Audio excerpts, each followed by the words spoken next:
Meus irmãos e minhas irmãs, paz e bem. Hoje na leitura nós vemos Paulo revelar a sua dimensão mística. Aquilo que Paulo parece que não tem muita liberdade, não quer muito falar disso, mas ele se sente constrangido a isso, provavelmente porque aqueles super apóstolos de Corinto estavam fazendo isso. Então ele começa com uma pergunta: irmãos, será que é preciso gloriar-me? Na verdade, não convém. No entanto, passarei a falar das visões e revelações do Senhor, ou seja, daquilo que ele experimentou. E agora, parece que Paulo fala em terceira pessoa. Conheço um homem unido a Cristo que há 14 anos foi arrebatado ao terceiro céu. Não sei se com o corpo ou sem ele, mas que fez essa experiência.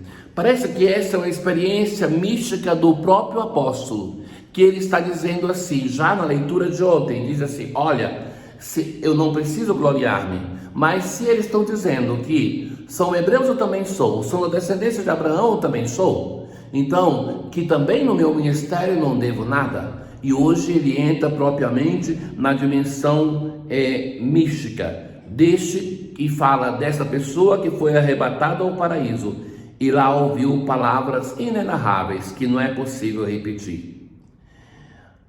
Quanto a esse homem, eu me gloriarei, mas quanto a mim mesmo, não me gloriarei, a não ser das minhas fraquezas. De novo, Paulo retoma o tema de ontem e vai dizer assim: é na minha fraqueza que eu devo gloriar-me, mas evito gloriar-me para que ninguém faça de mim uma ideia superior àquilo que eu sou,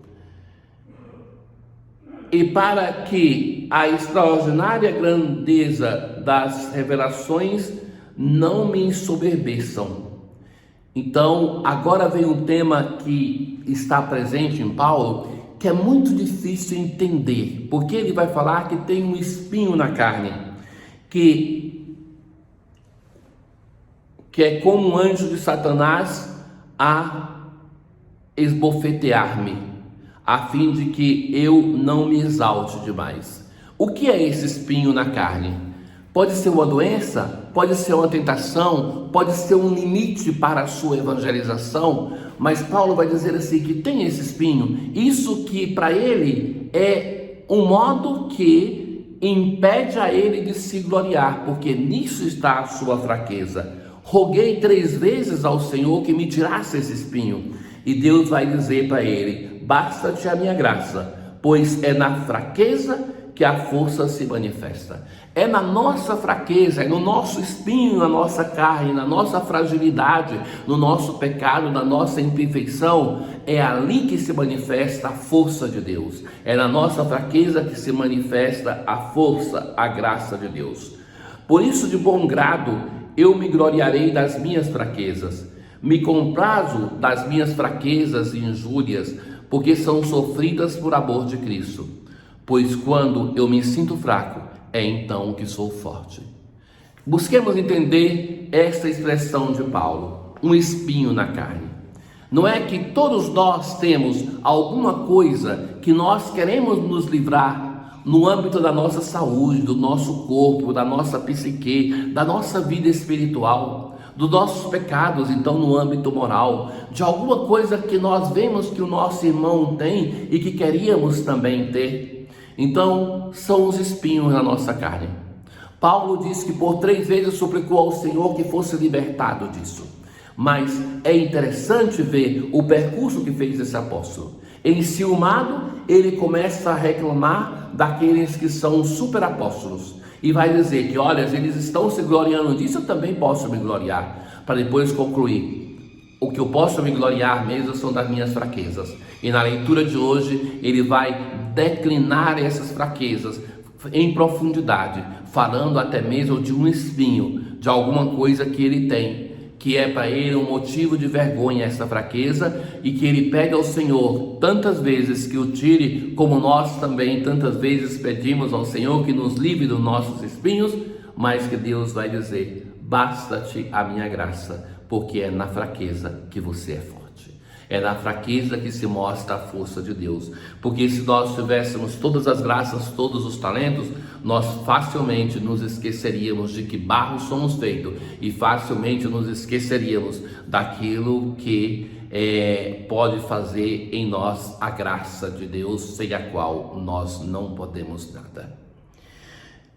Irmãos caríssimos, no Evangelho de hoje, Jesus vai chegar ao tema da nossa relação com o dinheiro, introduzido ontem, mas hoje Jesus vai ser muito claro, vai dizer assim: ninguém pode servir a dois senhores, pois odiará um e amará o outro, será fiel a um e desprezará o outro. E vai dizer assim: não podeis servir a Deus e ao dinheiro.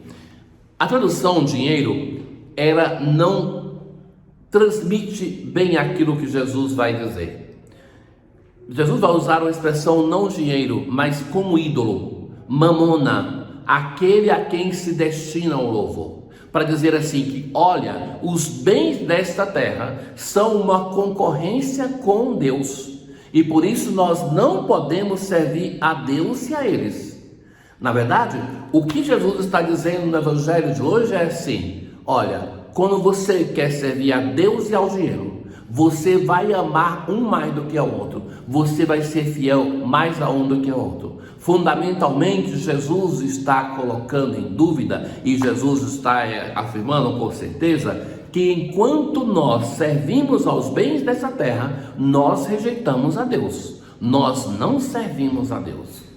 E por que Jesus assim age com tanto rigor em relação a esse tema? Porque o dinheiro muito facilmente nos traz uma ilusão de prolongar a nossa vida e de pensar que nós temos o poder, de pensar que nós temos tudo e que nós tudo podemos. Então, facilmente, o dinheiro vai ocupando na nossa vida o lugar de Deus e que vai nos desviando daquele que é o verdadeiro Deus de nosso Senhor Jesus Cristo. Por isso, eu vos digo: não vos preocupeis com a vossa vida, com o que se vai comer, beber ou vestir. Olhem os pássaros do céu. Jesus vai dar dois exemplos do Evangelho de hoje: os pássaros e os lírios. Os pássaros que não se preocupam com o que vão comer. E Jesus vai dizer: vós não valeis mais do que os pássaros? Quem de vós pode prolongar a duração da vossa vida? Quem? O dinheiro não vai poder fazer isso por ninguém, é uma ilusão. E a preocupação com a roupa, e ele vai dizer: olhem os lírios do campo, nem Salomão se vestiu tanto assim. E também vós valeis mais do que eles. Não fará ele muito mais por vós, gente de pouca fé? Se Deus veste o lírio, a erva que de manhã nasce e à tarde seca, Deus não vai fazer muito mais pelos filhos dele, por nós? Os pagãos é que procuram essas coisas do mundo. Vosso Pai que está no céu sabe do que precisais. Buscai em primeiro lugar o reino de Deus e a sua justiça, e todas essas coisas vos serão dadas por acréscimo. Para cada dia basta suas próprias preocupações. Hoje no Evangelho, Jesus nos chama a fazer um verdadeiro exame de consciência e, mais do que isso, a aderirmos a Ele. Quantas dispersões pela questão econômica, quantas preocupações nós temos com o dia de amanhã, com o que vamos comer, com o que vamos beber, vestir, morar. Quantas vezes nós acumulamos para a nossa vida muito mais do que vamos precisar para os anos que vamos viver. O Senhor nos chama a recolocar Deus no seu lugar. Nós temos muitos bens que na nossa vida ocupam o lugar de Deus.